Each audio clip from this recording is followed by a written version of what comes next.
Perhaps this is why he was content to live in the little log cabin with so few of the comforts of life. But Nancy Lincoln, the young mother, did not complain. She, too, had grown up among the rude scenes of the backwoods. She had never known better things. And yet she was by nature refined and gentle, and people who knew her said that she was very handsome. She was a model housekeeper, too, and her poor log cabin was the neatest and best-kept house in all that neighborhood. No woman could be busier than she. She knew how to spin and weave, and she made all the clothing for her family. She knew how to wield the axe and the hoe, and she could work on the farm or in the garden when help was needed. She had also learned how to shoot with a rifle, and she could bring down a deer or other wild game with as much ease as could her husband. And when the game was brought home, she could dress it, she could cook the flesh for food, and of the skins she could make clothing for her husband and children. There was still another thing that she could do. She could read, and she read all the books that she could get hold of. She taught her husband the letters of the alphabet and showed him how to write his name, for Thomas Lincoln had never gone to school, and he had never learned how to read. As soon as little Abraham Lincoln was old enough to understand, his mother read stories to him from the Bible. Then, while he was still very young, she taught him to read the stories for himself. The neighbors thought it was a wonderful thing that so small a boy could read. There were very few of them who could do as much.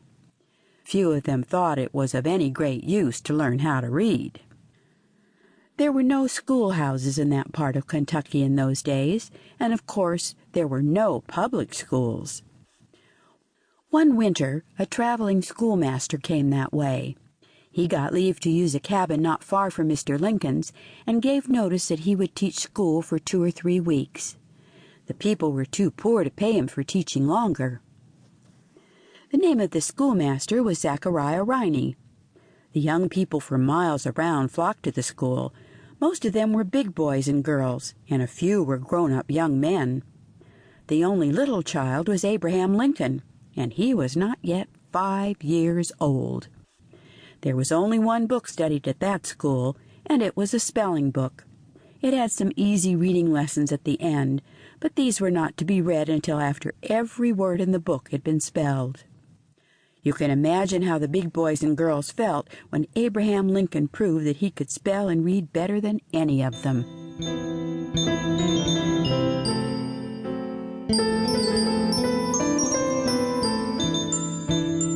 2.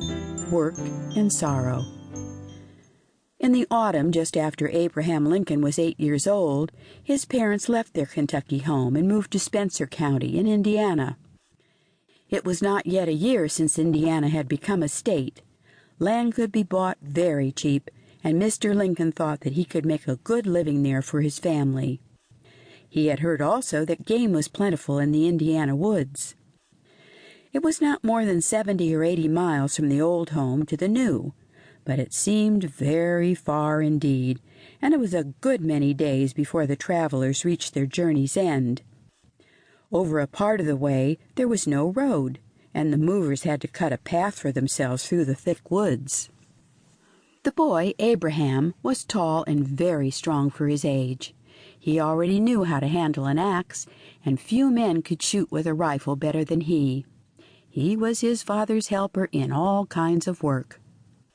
It was in November when the family came to the place which was to be their future home. Winter was near at hand.